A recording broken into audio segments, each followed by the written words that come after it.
I see that boy Polite done jumped up on the book. I mean on the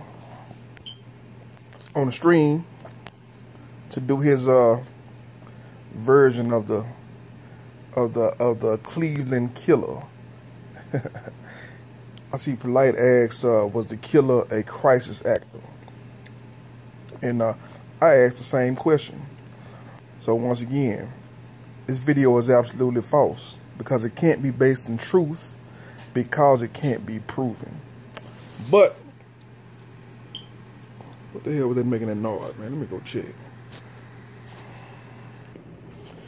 But since it's for entertainment purposes only, let's go ahead and spit this shit. Spur of the moment type shit.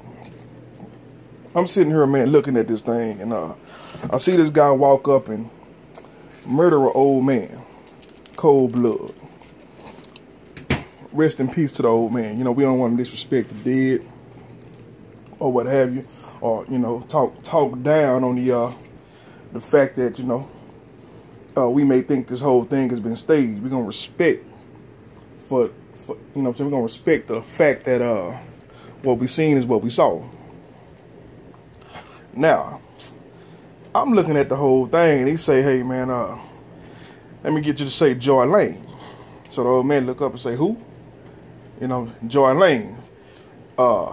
This is what's gonna happen to you because of Joy Lane. Some shit like that. So I'm all over the place, man. It's just spur of the moment. Just some shit I thought about. So I don't even know if I'm gonna keep the video or not. But you know, when he said that, the first thing popped in my head was trip down memory lane.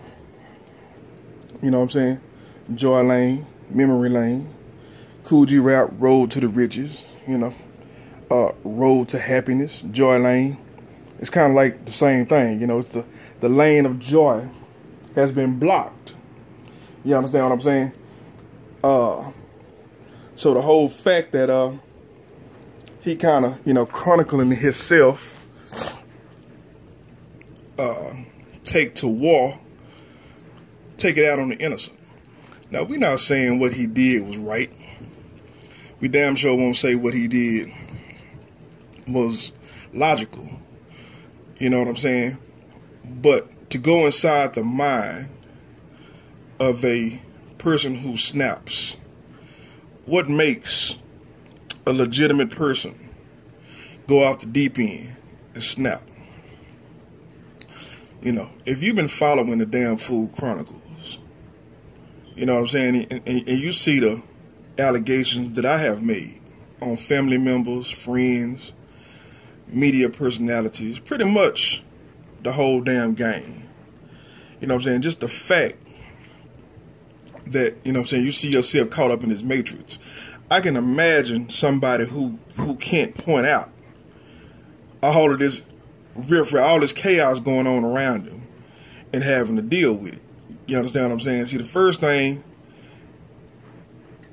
they're going to probably think is you're putting in question something that I feel is worth living and dying for. You understand what I'm saying? But you can't hit the object that's not there. Although the object that is not there is tagging the shit out your ass. So the logical thing you probably go do is take it out on another innocent person, i.e. A suicide bomber or a 9/11, fly an airplane into a building or what have you.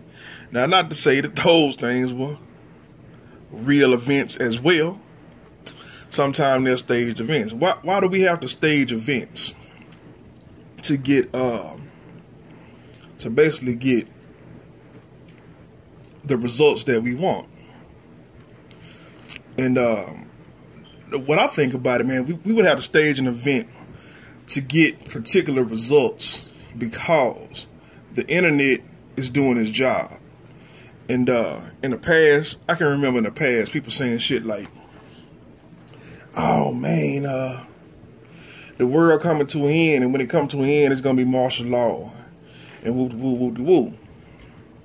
Well, coming the advent of the internet, man, it's a plethora of things, man. It's so much going on that we're looking at it as more freedom. And I'm seeing the ignorant people going out and saying, I've been saying this from the beginning, that oh man, people are getting too smart. People not falling for this game anymore. And I'm saying, man, it's a whole generation of people that this stuff is normal to. You understand what I'm saying? We the ones who took the bait. You know what I'm saying? You know, we having issues with our women right now, but you know, as black men, you know what I'm saying, wasn't really complaining when things got off the chain, and you know what I'm saying, we jumped asshole first into the dope game and vanitizing it, and you know what I'm saying, pretty much looking at the drug dealers and looking at the degenerates as if they were like mythical figures. See, my generation, we didn't look at them like mythical figures. We just looked at them as someone who had enough balls to right outside the margin and get things the way that they wanted to get things. Not looking at the victims or the graveyard, you know what I'm saying, the desolate shit that surrounds them. We just looked at it like, hey man, you know, they took advantage of opportunity. But for the kids that is normalized to, they see it all and they normalized it all. You understand what I'm saying? So being that we didn't look at this shit from a aerial perspective and see it as a whole, we looked at it from a linear perspective, and you know, what was in relishing in it. So now we have a situation where the victims have the gun. Now the rabbit got the gun. Now, and I'm not saying the women were victims or the kids were victims. I'm just saying that the same way you got hypnotized and the same way you came to rationalize. Let me see. My mama is calling.